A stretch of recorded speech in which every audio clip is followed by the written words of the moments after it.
মিঠু প্রিয়া ব্লগসে তোমাদের সবাইকে জানাই অনেক অনেক ওয়েলকাম। তো আজকে বৃহস্পতিবার আর আমি ব্লগটা শুরু করছি। এখন কটা বাজে? এখন বাজে 11:30।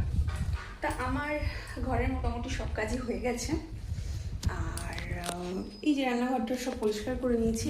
আর যেহেতু আজকে রান্নাবান্নার কোনো চাপ নেই, তো আমি ভীষণ খুশি। এখন খালি কাজের মধ্যে আমি স্নান করে পুজো দেবো, তারপরে দেখি কি করি। তো চলো আমার সাথে থাকো, সারাটা দিন কীভাবে কাটাচ্ছি দেখতে থাকো।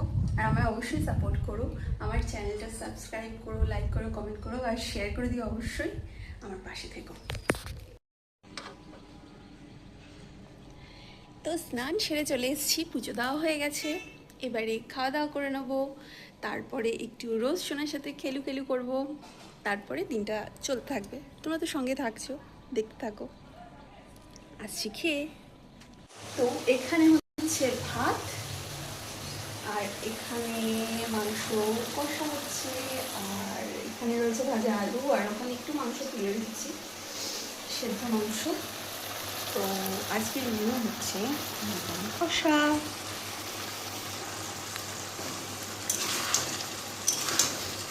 আর হ্যাঁ, এখানে একটা গোটা ছোট রসুনও দিয়ে দিয়েছি।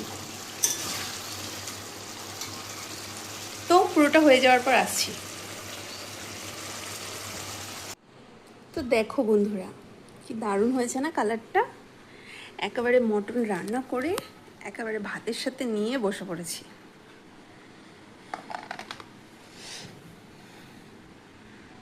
কেমন হয়েছে জানিও কিন্তু বন্ধুরা। ওফ, তাহলে খাওয়া দাওয়া সেরে আসছি তোমাদের সামনে।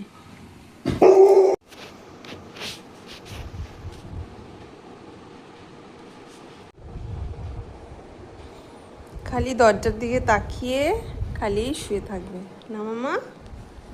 আরে হ্যাঁ মাম্মা, বলে বাবলে পাপাকে ভিডিও কল করবো মাম্মা। হ্যাঁ, আর মন থালাপ করে না, মন থালাপ তলে না, বলছি তো। হ্যাঁ বন্ধুরা, আসল কথা হচ্ছে আমার বরমশাই দুদিন হলো কাজের সূত্রে একটু বাইরে গেছে, বাড়িতে নেই। তো এনার হয়েছে মন খারাপ।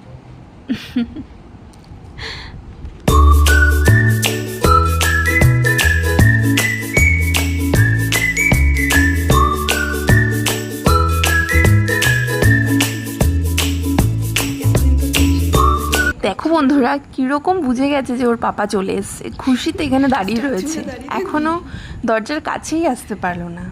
তো এবার উনি খুশি।